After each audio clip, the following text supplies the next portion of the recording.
இன்னைக்கு ஒரு புட்டி எல்லாரும் வாங்க. சேட்டா ஒரு சிக்கன் பிரியாணி.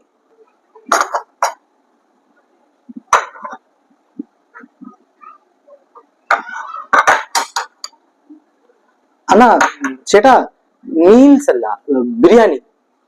பிரியாணி பிரியாணியா? ஊர்கா அப்பளம் அதெல்லாம் பிரியாணினா கூட அவ்வளவுதானே. அப்படியா சேட்டா? பீஸ் எல்லாம் அடுத்து உள்ள இருக்கா? என்ன அது ட்ரெஷர் மாதிரி இருக்கு. எப்படி இருக்க போதோ கடவுளே.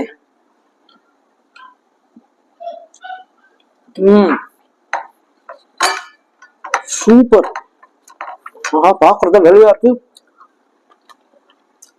செமையா இருக்கு இது.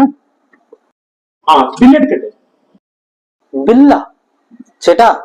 இன்னொரு சிக்கன் பிரியாணி. அது சேட்டா பப்படம்